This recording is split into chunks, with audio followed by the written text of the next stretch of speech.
Hi everyone, my name is Matt and welcome to my channel. Let's put aside the contrast paints this time and paint the Death Korps Killteam to match the box art using a classic base, shade, and highlight painting style. After assembling the models, I undercoated them with a light gray primer. This primer happens to be a near exact match to the Citadel paint Dawnstone. Any gray primer should be fine, since we'll be using opaque paints for these models. I began by base coating the trench coats with Stegadon scale green. Thin the paint with a small amount of water and apply the paint to the model one section at a time. You won't get a solid finish with the first layer, so instead focus on making the paint as smooth and as even as possible. Try to avoid allowing too much paint to pool in the recesses and clog up the detail. Here's what the model looks like after the first layer, and you can see some of the primer still showing through. I'd like the finish to be opaque and solid, so I painted a second layer on top of the first. Depending on how thin your paints are, you may end up needing a third layer. I mixed a greenish-gray color with about equal parts Stegadon scale green and Zandri dust, and I base coated the trousers and cuffs. If you're using this color on an army or a large number of models, you may want to mix an entire pot of it. That way you only have to mix it once. Check out this video here to see how to mix your own custom color.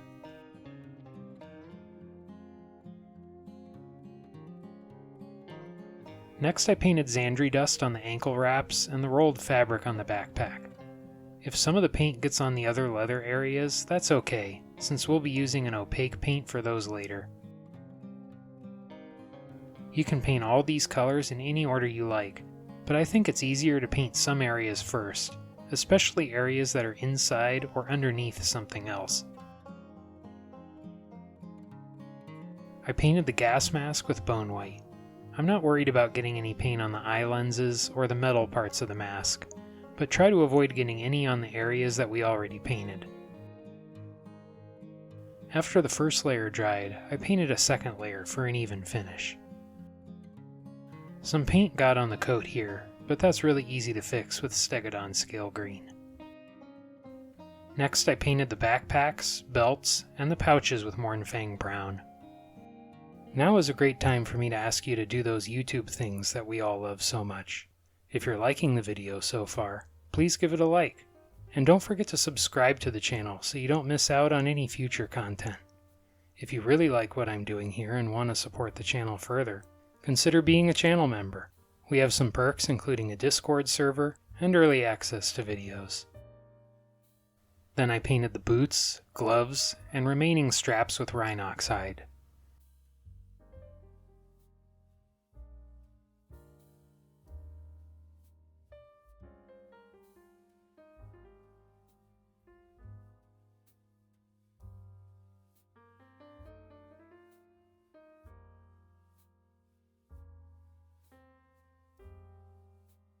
Before I paint any more base coats, I'd like to shade everything.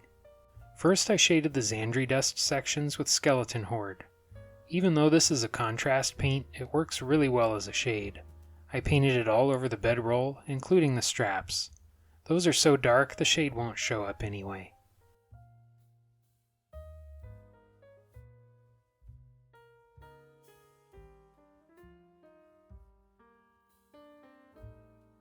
Next I shaded everything else with Nuln oil. The newer formula of Nuln oil isn't as strong as the old one, so you may want to paint a second layer after the first one dries. I only ended up painting one layer on these models.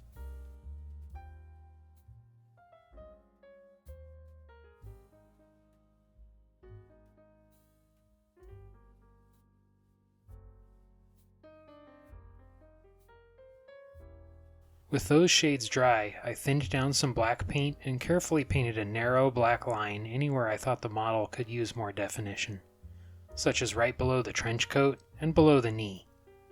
I also painted a black line around the metal components of the gas mask.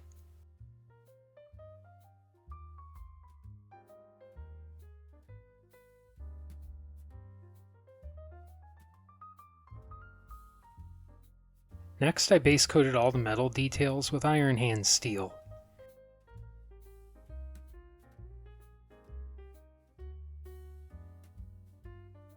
Take your time on the gas mask and leave a thin black outline around each of the parts.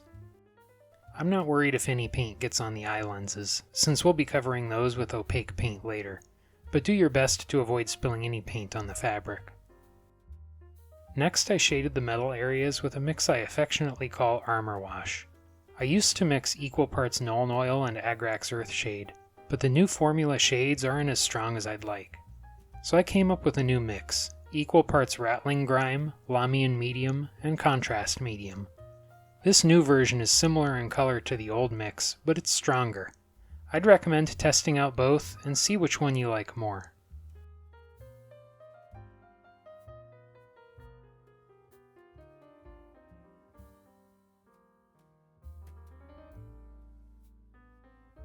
Once the shade dried, I painted the rest of the gun with black paint. You'll probably want a second layer for an even finish. I also painted the gas mask hose and the eye lenses.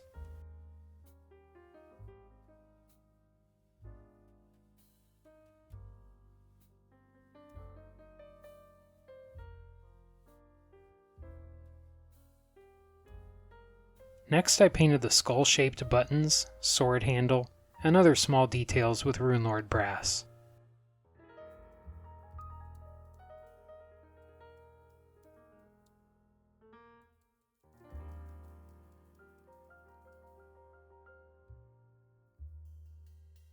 Then I shaded the brass with Targor Rageshade.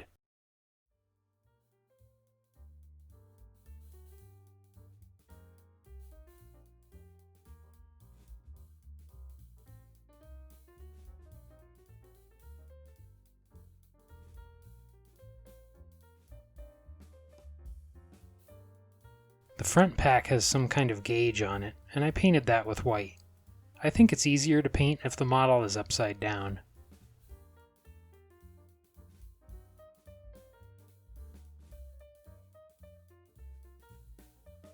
Then I painted the arrow with a bright red.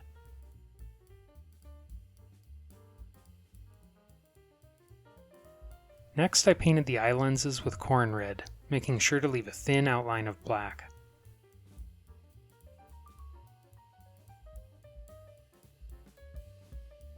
All those shades dried kind of glossy, so I sprayed a matte varnish with my airbrush. At this stage you could base the models and call them finished, but I'd like to add some highlights, so let's keep going. Let's begin with the trench coats. First I highlighted most of the edges with Stegadon scale green with a wide line.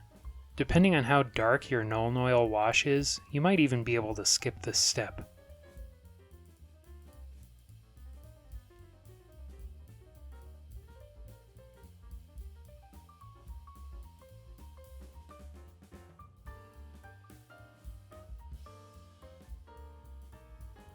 Next I mixed some Bonewhite into the Stegadon scale green. About 1 part Bonewhite to 4 parts Stegadon scale green. You might want to add more or less Bonewhite to the mix, depending on how wide you like to paint your highlights. This color is pretty close to Thunderhawk blue, and you could use that instead if you don't feel like mixing anything. I painted a narrow highlight on most of the edges and the corners.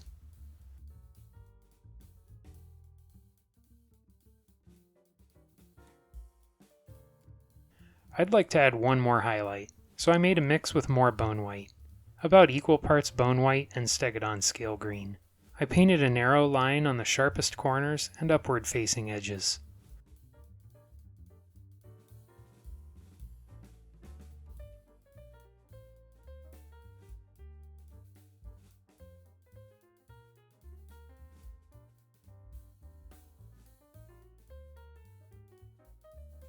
Let's highlight the trousers and cuffs next, beginning with the mix of Stegadon scale green and Zandri dust from earlier. I painted this more broadly and avoided the deepest recesses. Just like with the trench coats, you may be able to skip this step if your Nuln Oil shade isn't very dark.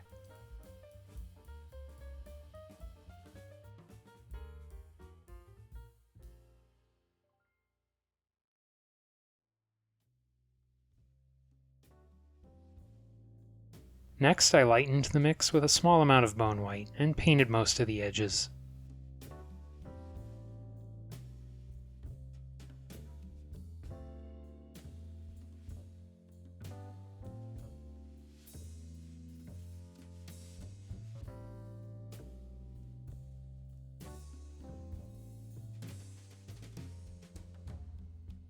Moving on to the ankle wraps and the bedroll, beginning with Zandri dust. On the wraps I avoided the cracks, and rather than highlight all the way around each leg, I focused most of the highlights on the outside. I painted a more broad, smooth highlight on the bedroll, and avoided some of the deepest shadows around the straps.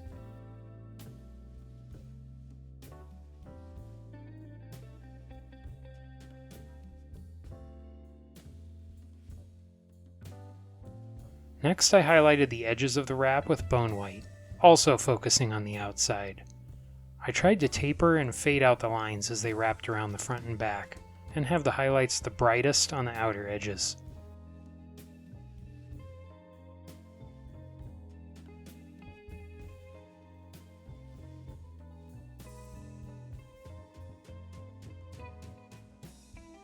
Bonewhite is a pretty big step up in value from Zandri dust, and I decided to mix a mid-tone for highlighting the bedrolls.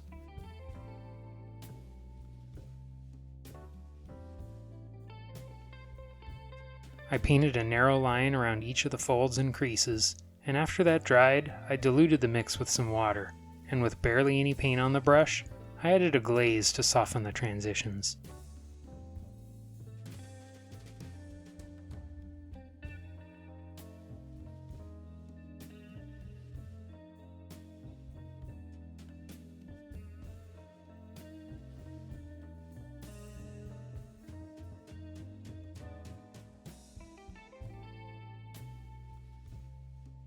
I also used a glazing technique to highlight the gas masks. I thinned some Bonewhite with water, and with barely any paint on the brush, I applied the glaze. The brush will deposit more paint where you lift it off the model, so I like to direct the brush strokes towards the highlights, and I'm ending the brush strokes on the raised edges around the cheeks. Then I added a very narrow highlight on each cheek with white.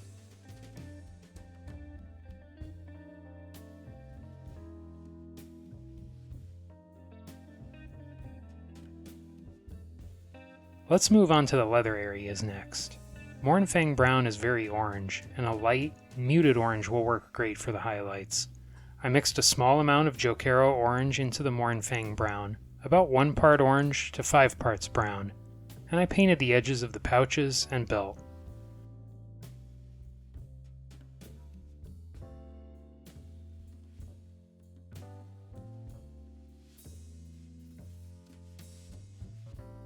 Finally, I used Jokaero orange on its own and picked out the sharpest edges and corners.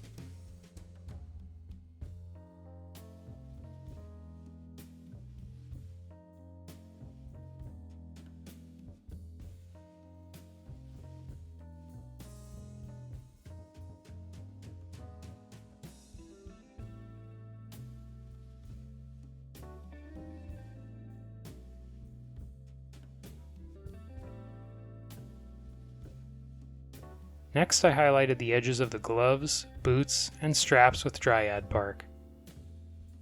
Depending on how dark the Nuln oil shade is, this color might be too dark on its own. If that's the case, I would recommend lightening it by adding a very small amount of Steel Legion Drab.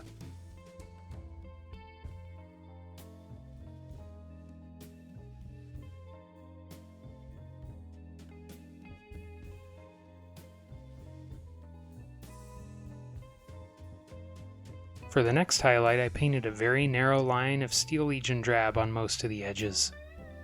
This color is a big step up in value, so it's important to make sure the lines are very sharp.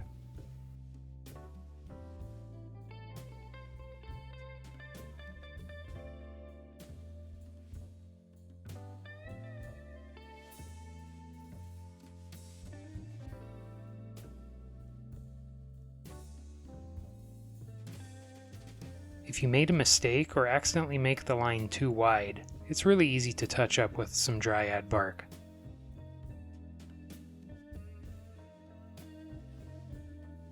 Let's work on the metals next.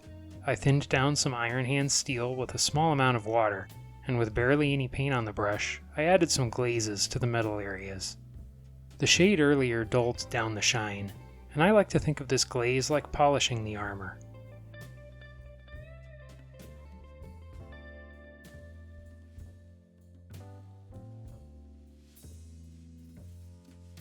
Next I thinned down some black paint with water, and using the same glazing technique, I reinforced some of the shadows.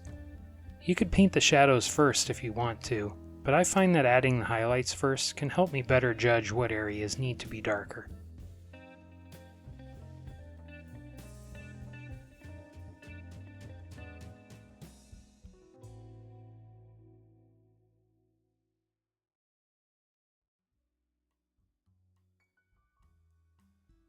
Then I highlighted the edges with Stormhost silver. You could add some scratches and chips too, if you like. Since I'm not painting any weathering on the rest of the model, I don't think I'll add scratches.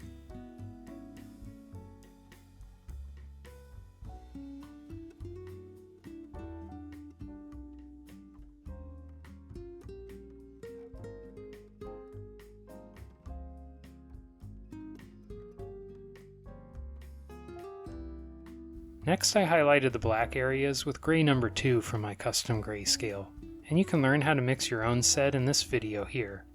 If you don't feel like mixing anything, Eshin gray is a close match. I like taking a little more time to make sure the gray highlights are as narrow and as sharp as I can make them.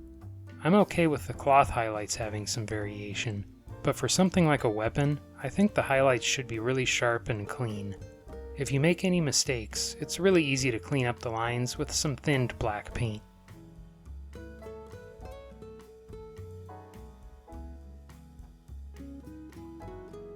Then I highlighted the sharpest edges and corners with gray number 4 from my custom grayscale. If you don't feel like mixing anything, Dawnstone is a close match.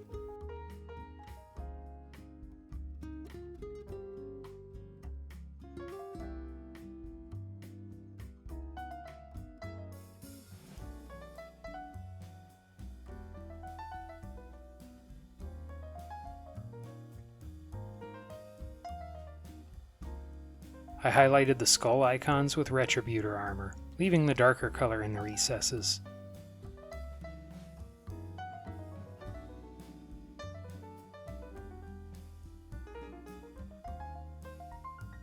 I mixed a light bronze color to highlight the sword handle. This is about equal parts Runelord brass and Stormhost silver. If you don't feel like mixing anything, Canoptic alloy is a close match.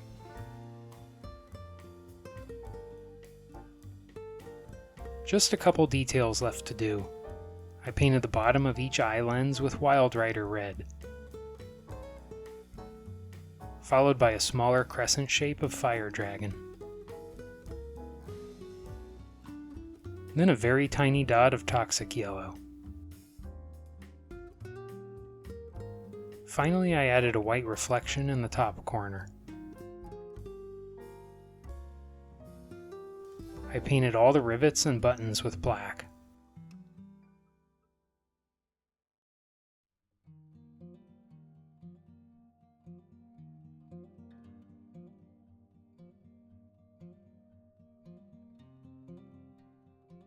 And then I painted them with Stormhost silver, leaving a thin black outline around each.